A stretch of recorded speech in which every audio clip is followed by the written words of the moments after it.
So ఇందాక మీరు ఆ ప్రొడ్యూసర్ గురించి చెప్పారు, మీరు మా ఊరి వెంట చేశానని. సో తన నుంచి తన గాడ్ ఫాదర్ అని కూడా చెప్పారు. సో మీ లైఫ్లో సక్సెస్ క్రెడిట్ ఎవరికి ఇస్తారు మీరు? ఫస్ట్ మా హస్బెండ్కి ఇస్తాను. బికాజ్ అసలు నన్ను ఫస్ట్ యాంకరింగ్కి తన వెంకటేశ్వరరావు గారి దగ్గరికి తీసుకెళ్ళి పరిచయం చేసిందే మా హస్బెండ్.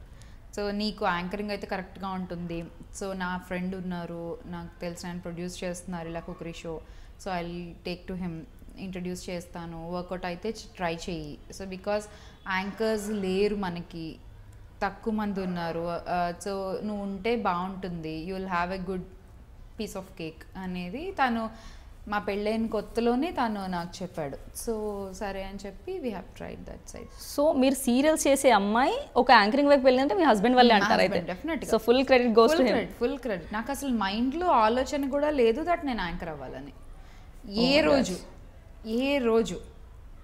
ఓకే. సో ఇప్పుడు తను ఒకసారి ఆ డ్రగ్ ఎక్కించిన తర్వాత అది ఇంక ఇప్పుడు పీక్స్లో ఉంది. Started liking it. I started liking it, yeah. So 16 years అమ్మాయి ఇటు వచ్చి ఈ ఇండస్ట్రీ వైపు వచ్చింది and you started acting in serials. ఆ తర్వాత యాంకరింగ్ రావడానికి ఎన్ని ఇయర్స్ పట్టింది మీకు?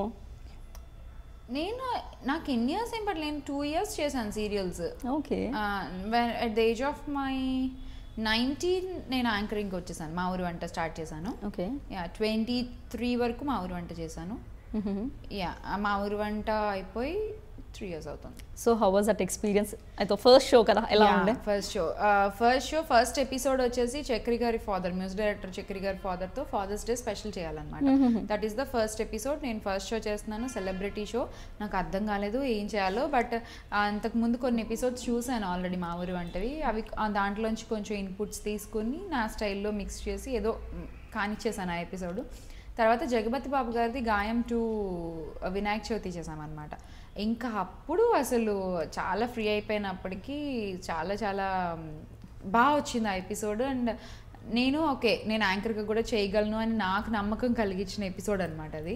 సో అప్పటి నుంచి ఇంకా it was very nice. So how was the response from out side? చాలా చాలా బాగుంది. అండ్ యాక్చువల్లీ మా టీవీ వాళ్ళు కూడా ఆ ఎపిసోడ్ చూసి వెంకటేశ్వరరావు గారికి ఫోన్ చేసి చెప్పారంట, ఓకే ఒక మంచి యాంకర్ని తీసుకొచ్చారు మళ్ళీ మీరు ఇండస్ట్రీకి, సో బాగుంది అని చెప్పి. సో